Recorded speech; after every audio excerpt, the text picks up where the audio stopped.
Үшінші бөлім соңы. Бұл қашу емес, бостандыққа шығу. Сол кезде түсінесің, енді еш нәрсені күштеп итерудің, өз құныңды дәлелдеудің қажеті жоқ. Тоқтауға болады, және сен жоғалып кетпейсің. Керісінше, сен шынайы болмысыңмен көріне бастайсың. Эго бұған қарсы тұрады, өйткені ол күш салмасаң, бәрі күйрейді деп қорқады. Бірақ мойынсыну бұл бас тарту емес, бұл психологиялық даналықтың түрі. Бұл шекараны мойындау және оны күшпен бұзу тек ішкі қуыс сезімге әкелетінін түсіну. Карл Юнг жақсы білді. Тыңдалмаған психика симптомдар тудырады, ал тыңдалған психика жол ашады. Маскадан шаршау, үзіліс жасауға шақыру. Шынымен не маңызды деген сұрақ қоюға шақыру. Кейде жай ғана демалып, өз бейнең туралы жүктен босап, сол тыныштықта шынайы нәрсенің көрінуіне мүмкіндік беру қажет. Маска түскенде ауырсыну қалады. Ол туралы көбісі үндемейді. Біз ешқашан болмаған бейнені жоғалтудың ащы өкініші. Жіберу туралы көбіне бостандық ретінде айтылады, бірақ ол әкелетін ауыртпалық туралы аз сөз қозғалады.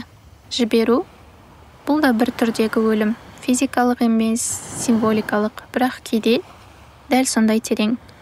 Қарым-қатынас туралы елесті, болашақ проекцияларын жіберу, орындалмаған нәрсеге қайғыру, бірдеңе кету керек кезде орындалмаған жоспар, төтеп бере алмаған махаббат, енді жарамай қалған тұлғалық бейне. Олардың әрқайсысын жіберу тіпті қажет болса да ауыртады. Мұндайда жіберу суық ақылмен қабылданған шешім емес, терең эмоциялық процесс. Ол бізді жиі тыныштық, күмән, осалдық мекеніне алып барады. Бос кеңістік пайда болады, сол негіз жоғалғанда. Бұл бос кеңістік қорқынышты, бірақ солай бола тұра, ол жемісті болуы да мүмкін. Дәл осы кеңістікте қарама-қайшы сезімдер қатар жүреді. Жеңілдік пен мұң, бостандық пен жалғыздық, батылдық пен қорқыныш. Мұның бәрі тек өзін жоғалтудың емес, өзіміз қолдап келген бейнені, бәрі осылай болу керек деген түсініктің, жоқтаудың психологиялық қайғысы. Ішкі сценарий іске аспағанда эго азап шегеді. Ол жауап іздейді, мағына, неге болмады деген түсінік іздейді. Бірақ мен басқаша, түзу сызықты емес логикамен әрекет етеді. Кейде орындалмаған нәрсе, дәл сол біздің ішкі әлемге бұратын, құндылықтарды қайта қарауға, негізді қайта қалпына келтіруге, сырттай таныс көрінгенмен, енді өзімізге жат жоспардан бас тартуға жетелейді. Бұл жоспарды құрметтеу, оны босатумен бірдей маңызды. Өйткені біз тек ауырсынуды мойындап, онымен бірге жүріп өткенде ғана шынайы түрлене аламыз. Азапқа жабысып қалудың қажеті жоқ. Бірақ оны елемеуге де болмайды. Саналы түрде бастаған, кешкен қайғының өз уақыты бар, дәл сол уақытта іште бірдеңе пісіп жетіліп жатады. Жіберу көзге көрінбейтін, бірақ жанды жаралайтын, жоғалтулармен қалай жұмыс істеуді үйрететін сабақ. Және дәл осы бұрын байқалмаған тыныш кеңістікте жаңа өмір біртіндеп ояна бастайды. Уәде емес, мүмкіндік ретінде. Бізді ұстап тұрған нәрсе, ақыры тарағанда қызық құбылыс орын алады. Әлем құламайды, керісінше қайта құрыла бастайды. Бұрын қорқынышты болған үнсіздік, енді құнарлы топыраққа айналады. Ал үрей тудырған бос кеңістік шынайы кеңістікке айналады.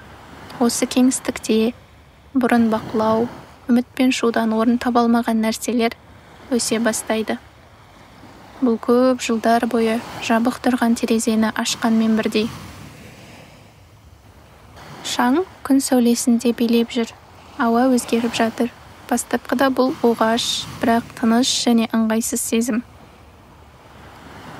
Бірақ уақыт өте келе тыныс қайта оралады, онымен бірге өз болмысыңда болу күйі де болады. Ақыл енді қумайды. ақыры тыңдай бастайды. Дене мен уақытты, нәзік сезімдерді тыңдайды. Елестетіп көріңіз, адам бірнеше жыл бойы қарым-қатынаста өмір сүрді делік. Одан шынайы алмасу болмаған, тек қорқыныштан, тәуелділіктен немесе әдеттен шықпаған. Ақыры бұл адам тек өзгені емес, бәрі жалғасуы керек деген иллюзияны да босатқанда, тыныштық пен бос кеңістік пайда болады. Бірақ көп ұзамай, сол кеңістікте шығармашылық қайта оралады. Ол жазғысы келеді. Еркін түрде тамақ әзірлейді. Жай ғана серуендегісі келеді. Қараңғыда музыка тыңдағысы келеді. Бұл шығармашылыққа қайту. Тапсырма ретінде емес, өзін білдірудің бір жолы ретінде. Карл Юнг психикалық энергия туралы айтқан. Біз эгоны тамақтандыруды тоқтатқанда, ол энергия қайта қалпына келеді. Бұрын бетпердені ұстауға, болашақты бақылауға, қазіргіге қарсыласуға кеткеннің бәрі енді қолжетімді болады. Бұл энергия бір жаққа ағуы тиіс, және дәл сол сәтте шығармашылық туады. Тек көркем емес, сонымен бірге экзистенциялық шығармашылық. Шығармашылық бұл тек сурет салу немесе өлең жазу емес. Бұл өміріңді қайта құру, әдеттегі ырғақты өзгерту, бастан өткен қайғыны өмірлік даналыққа айналдыру. Шығармашылық сол сәтте басталады. Қашан сіз реакция беруді доғарып, саналы түрде таңдай бастайсыз. Бұл тек кеңістік пайда болғанда ғана мүмкін болады. Дәл сол кеңістікте интуиция дауыстап сөйлей бастайды. Және сіз түсінесіз, бұл сіз ойлаған нәрсе емес. Тағы бір қызығы, бұрын қол жетпес көрінген нәрселер өздігінен келіп жатады. Бұл сиқырдың арқасы емес, сіз оларды кедергісіз жібергендіктен. Мысалы, суретшіні елестетіңіз. Ол өзінен керемет дүние талап етеді, бірақ ештеңе тудыра алмайды. Бір күні шаршап, шалдығып ол жобадан бас тартады. Өзіне демалуға рұқсат береді, серуенге шығады. Ештеңенің ортасында болған сәтте кенеттен жаңа, табиғи және тірі идея туады. Бұл босатудың күші. Сіз шын нәрсені босатқанда, ол туылуға мүмкіндік алады. Бұл еркін шығармашылық күйі мен өз меніңмен байланыс.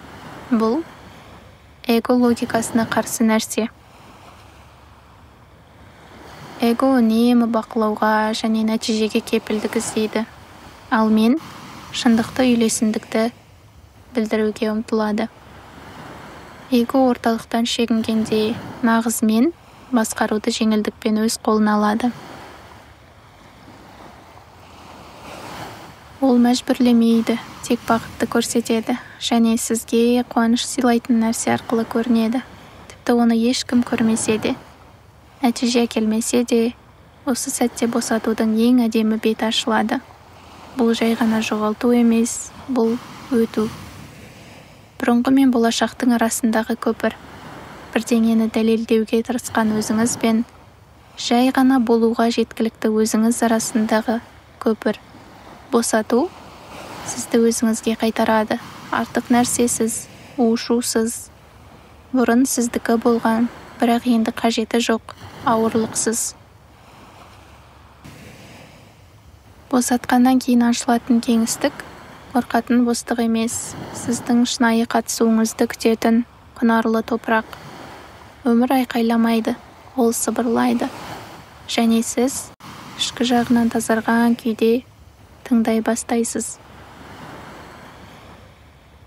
Ол қорқыныштан, жетіспеушіліктен және өмірден кеткен нәрсені ұстап қалу талпынысынан туады.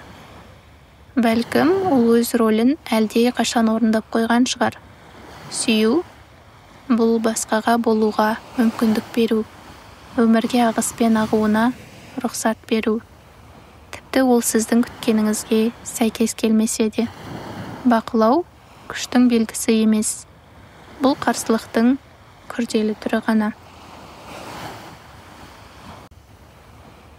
Эго шындықты өз қалауы бойынша бағындыруға тырысады, бірақ бұл логикадағы өмір нақты сәтпен үнемі күресте өмір сүру деген сөз. Ешбір жан мұны ұзаққа көтере алмайды. Карл Юнг білген, емделу күшпен өзгерткенде емес, бар нәрсені қабылдағанда болады. Өмірмен күресуді доғарып, оны тыңдай бастағанда орын алады. Болуы тиіс нәрсенің артынан қумауды қойып, бар нәрсеге батыл қарай бастағанда. Қабылдау бұл бас тарту емес. Бұл ашықтық, шын өзгеріс енетін есік. Енді мүмкін, ең маңызды сұрақ: сіз әлі нені ұстап отырсыз? Қай бейне, қандай болмыс, қандай үміт әлі де ішіңізде орын алып тұр, және жаңаның келуін бөгеп тұр. Егер сіз мұны босатсаңыз, не болады? Босату бұл қауіп. Бірақ ұстау да солай.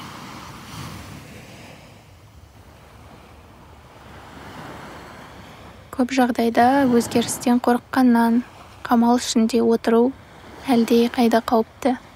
Себебі біз мұнда роль ойнау үшін емес, шынайы өмір сүру үшін келдік. Ал нағыз өмір батылдықты талап етеді. Сәйкес келмейтін қабаттардан арылуға батылдық, шын мәні бар нәрсеге жақындауға батылдық.